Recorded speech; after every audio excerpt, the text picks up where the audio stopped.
Sunjammer is our first flavored sake in a can, and people bugged us for 3 years to make a Yuzu sake. We make a lot of flavored sake in the taproom, but we had stayed away from Yuzu, being one of the only flavored sakes that Japanese breweries make.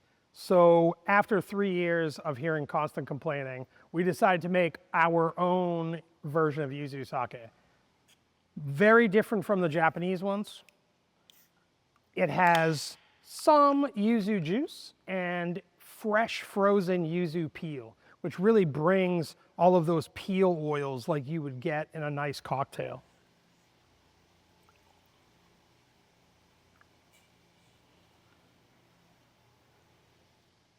Sunjammer pours hazy in the glass. It is a carbonated sake, so you will see bubbles and some foam, but it pours hazy.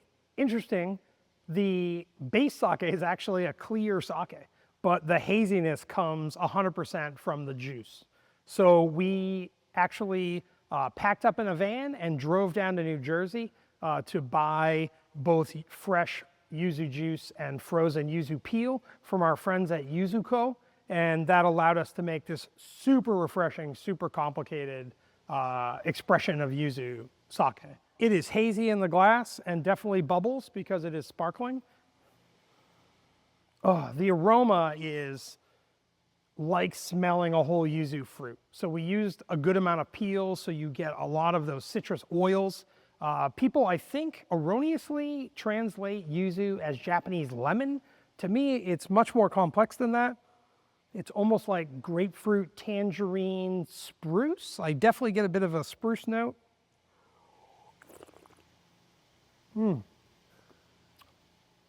Super light, super citrusy, super complicated.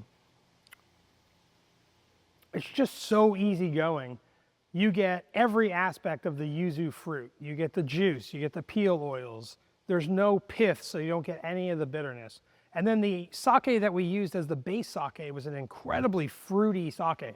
So you have that to support all of that yuzu character.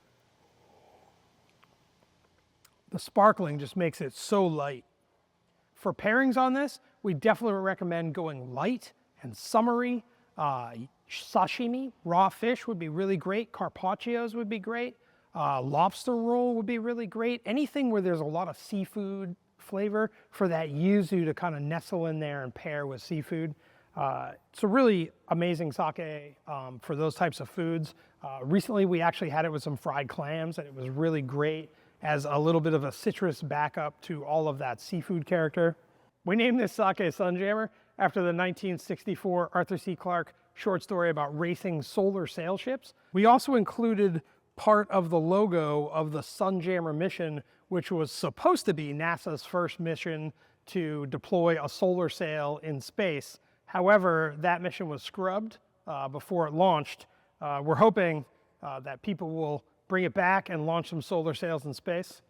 So grab yourself a can of Sunjammer and make any day feel like a summer day.